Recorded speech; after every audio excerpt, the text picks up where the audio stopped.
Ya, angker alias anak kereta tentunya berharap kosong seperti ini ya. Alangkah tidak mungkinnya sepertinya melihat terakhir kepadatan di Manggarai itu bahkan ada ratusan ribu penumpang transit di sana. Masalah kepadatan di stasiun Manggarai ditambah polemik pengadaan rangkaian KRL yang memasuki masa pensiun menimbulkan kekhawatiran sebetulnya dari para pengguna transportasi yang jadi andalan warga Jabodetabek ini. Untuk membahasnya lebih lanjut kita akan berbincang dengan analis perkereta-apian MTI Aditya Dwi Laksana. Selamat siang, Mas Aditya. Selamat siang Mbak Widya, salam sehat. Selamat siang. Mas, horor kalau kemarin ditanya melihat begitu membludaknya orang-orang transit pengguna kereta Senin kemarin. Menurut catatan Anda sebetulnya apa sih yang menjadi persoalan krusial yang saat ini terjadi di stasiun Manggarai? Persoalan krusial saya pikir masalah satu keterbatasan infrastruktur ya Mbak Widya. Hmm. Pertama karena Manggarai juga stasiun ini masih dalam proses revitalisasi. Itu mengakibatkan dalam banyak hal infrastruktur dan prasarananya masih belum selesai sepenuhnya. Ditambah juga menyebabkan masih adanya hambatan dalam perjalanan KRL sehingga juga KRL mungkin belum bisa memenuhi waktu sesuai yang ditetapkan karena memang masih banyak hambatan karena memang jalurnya masih digunakan bergantian dengan kereta api jarak jauh di titik tertentu masih berjalan dengan sepur tunggal misalnya seperti itu. Tapi kalau kita bedah lebih dalam keterbatasan infrastrukturnya apa? Ya terutama ketika ada di perpindahan peron untuk kereta api KRL yang ke tujuan Bekasi Cikarang ataupun ke Sudirman Tanah Abang, Mbak. Karena di situ di Hmm. peron tepatnya ya di peron jalur 6 dan 7 itu selain karena memang lebar peronnya memang tidak terlalu lebar atau cukup sempit, itu mungkin dipersempit lagi dengan adanya pilar-pilar yang tinggi Mbak di kiri, pilar-pilar yang besar di kiri kanan. Kemudian juga ada tangga manualnya cukup memakan space, kemudian kiri kanannya juga masih ada pilar sehingga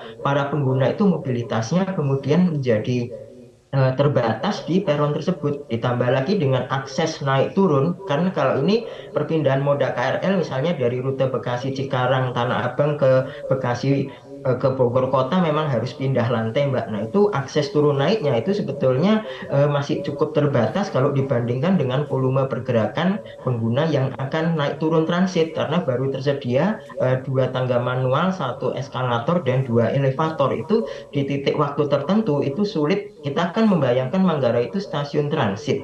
Ya. Jumlah penumpang data dari KCI itu pengguna yang transit di stasiun Manggarai itu bisa 150.000 penumpang per hari. Sementara penumpang yang tidak transit hanya sekitar 14.000 atau 10%-nya. Sehingga 150.000 itu bisa jadi pada titik waktu tertentu 4 kereta dari arah yang berbeda masuk, penggunanya akan transit naik dan turun. Nah, dikala itu akses naik turunnya kemudian menjadi terbatas. Diperparah kalau kemudian kemarin viral seperti nightmare ya horor itu Ya. juga karena diperparah adanya malfungsi Mbak, ada misalnya eskalator atau elevator yang tidak berfungsi. Nah itu sebetulnya dari sisi infrastruktur.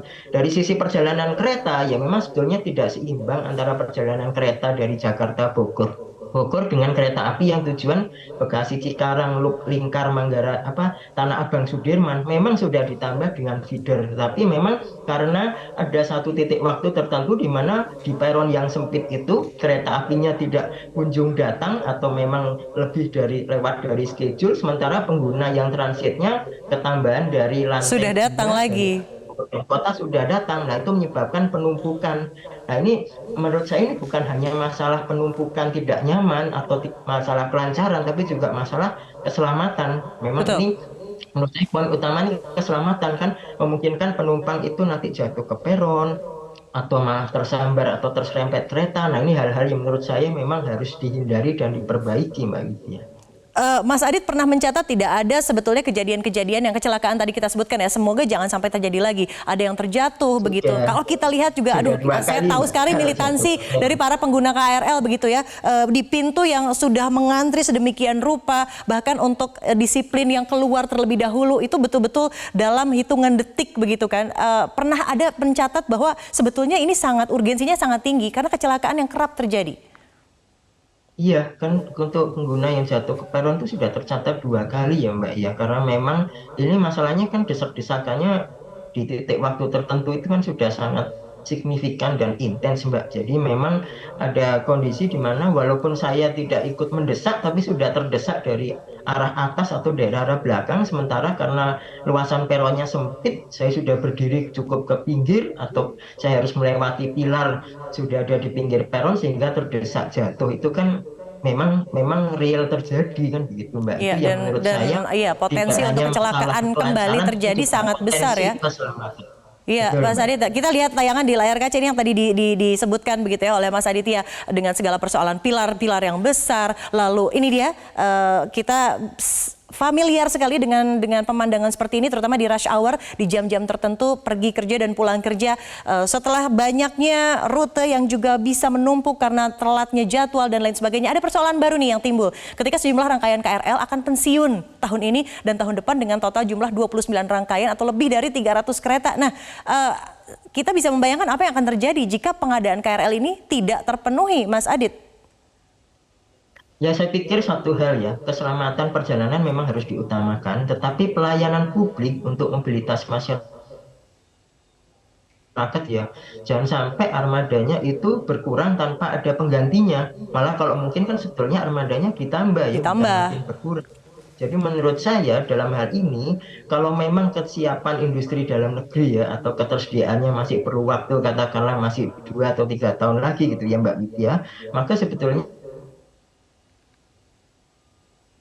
pemerintah untuk memberikan dispensasi pengadaan barang modal dalam keadaan tidak baru atau impor KRL bekas itu katakan jumlah dan limit waktu tertentu Mbak. Katakanlah dalam jumlah yang sekadar untuk menggantikan armada yang sudah harus purna tugas, katakanlah 10 armada di tahun 2023 atau 12 armada misalnya di tahun 2024 misalnya. Dan kemudian misalnya hanya boleh pengadaan impor bekas.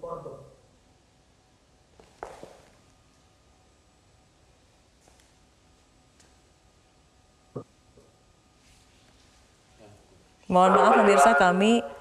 Iya, silakan Mas Adit dilanjutkan. Kalau sampai terjadi pengguna itu tidak terangkut dalam jumlah yang besar karena pengurangan 10 sampai 12 rangkaian kereta, itu kan bisa ratusan disabilitas masyarakat, kemacetan, berpotensi menimbulkan kerawanan sosial dan sebagainya. Itu maksud saya kan itu tidak mencerminkan suatu kualitas transportasi